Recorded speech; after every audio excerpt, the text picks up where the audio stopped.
Hey guys, I'm Nisa Homey. Today I'm sharing Bajra Dosa recipe made without rice or Urad Dal. An ideal meal for those with health issues like PCOS and diabetes, or for those who simply wants to include millets in their lifestyle.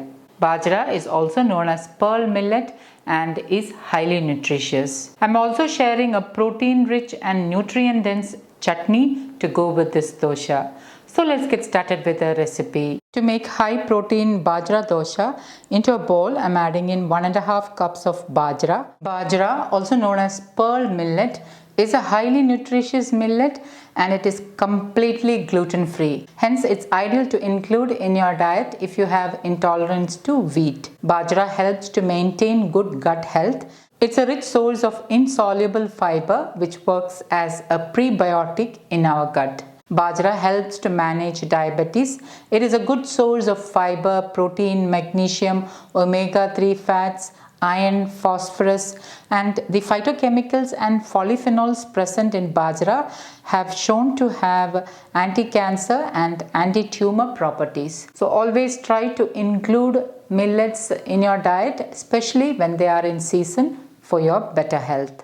Into this I'm adding in 1 tablespoon fenugreek seeds, also known as methi seeds. Next I'm adding in half cup horse gram, also known as kulit or mudira in Malayalam. Horse gram is one of the most protein-rich lentil found on the planet. It is high in iron, calcium and zinc. In fact, horse gram has the highest calcium content among pulses, is one of the richest vegetarian sources of protein. Horse gram helps to burn fat, protect you against kidney stones and gallbladder stones. It is also less expensive than other dals. Horse gram helps to keep you feel fuller because of its high fiber, and thus it helps in weight loss and fat burning. Into this I'm adding in some water.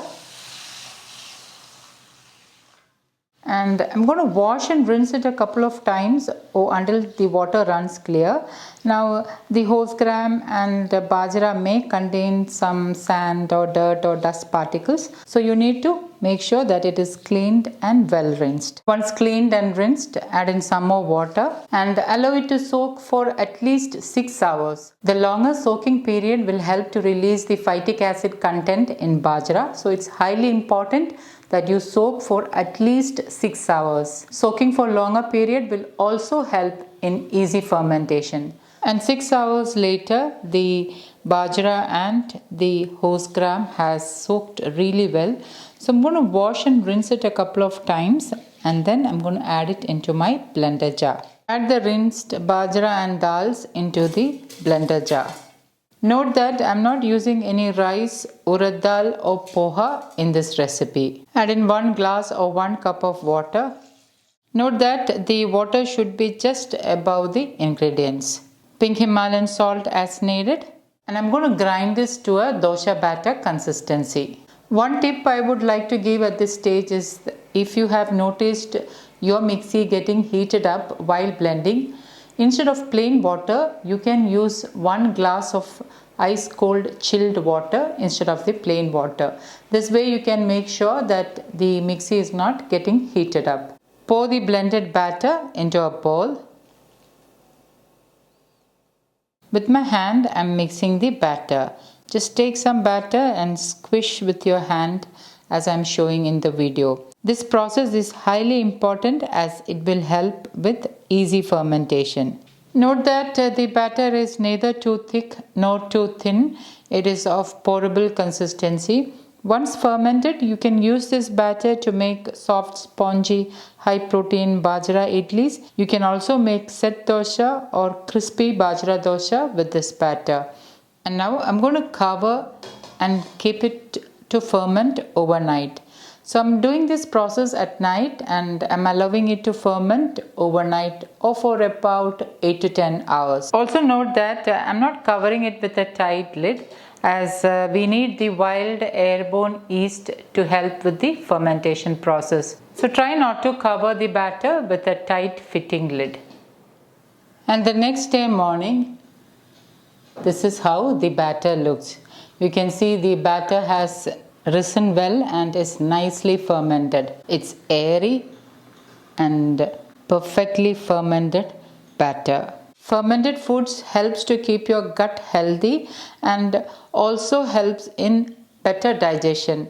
Fermented foods are also a good source of vitamin B12. So try to include fermented food in your diet for your better health. The best thing about fermented batter is that it will stay good in the refrigerator for a couple of days, which means breakfast for the next couple of days is sorted. So I'm just giving it a light mix. The consistency of the batter is perfect to make idlis. To make high protein and nutrient dense chutney, I am using some fresh moringa leaves. Now if you don't have access to fresh moringa leaves, you can use dried moringa leaves powder instead. Into my chutney grinder, I am adding in the moringa leaves. I'll be using about a cup of fresh moringa leaves. I have already shared many videos on the health benefits of moringa leaves. Please do check them out. Moringa is a good source of many vitamins, minerals and antioxidants. It is also known as nature's multivitamin. So I'm always looking for ways to include moringa in my diet. Moringa also helps to balance hormones, helps to manage diabetes. It's ideal for those with health issues like PCOS, thyroid and diabetes. Now to make the chutney high protein, I'm adding in 2 to 3 tablespoons of roasted gram dal, also known as pottu kadala in Malayalam. So that is 3 tablespoons of roasted gram dal. Next I'm adding in some green chilies. I'm using piri piri chilli, also known as kandari mulaga in Malayalam. This is relatively more spicier than ordinary green chilli but has many health benefits. Piri piri chillis are also known as bird's eye chillis. I like my chutney to be on the spicier side, hence I'm using about 4 to 5 piri piri chillis. You can increase or decrease chilies as per your taste. Next I'm adding in some shallots. I always like to include shallots in my recipes as they're a good source of iron and folate. They're also rich in antioxidants and they are also a prebiotic food. Now if you don't have shallots at hand, you can use 1/4 of an onion instead. I'm roughly slicing the shallots and adding it into the grinder jar. 3 handfuls of freshly grated coconut, pink Himalayan salt as needed, 1/4 cup water or as needed, and I'm going to grind this to a fine chutney. Okay, now the chutney is perfectly ground, so I'm going to transfer this to another bowl. There is little residue in the chutney grinder, so I'm adding in some water, about 1/4 to 1/3 cup of water or as needed, and I'm washing down the residue chutney into the bowl. And with a spoon, I'm giving it a good mix. Now, I don't prefer to heat the chutney. I add in filtered water to get the desired consistency of the chutney. As you can see, the chutney is slightly thick, so I'm adding in some extra water. Add water as needed. You can add water to adjust your preferred consistency of the chutney. And this is the consistency of the chutney I prefer. And now I'm going to give a tadka to the chutney. And my super healthy protein and nutrient dense chutney is ready. To make the dosha, I'm heating my cast iron tawa and I'm greasing it with wood pressed gingelli oil. Wood pressed gingelli oil is also known as sesame oil. Once the tawa is heated, reduce the flame to the lowest. Pour in 1 to 1.5 ladleful of the batter and spread it out as thinly as possible. Drizzle in wood pressed sesame oil, or you can use A2 desi ghee instead. And once that side is done, carefully flip it over and allow that side to get cooked and lightly roasted. Also note that I am using a well seasoned cast iron tawa, hence the dosha does not stick to the tawa. Another plus point is cast iron helps in better iron absorption. I like to flip the crispy dosha once more and then serve to a plate. My super healthy crispy Bajra Dosa is ready to serve. You can see how crispy the dosha has turned out.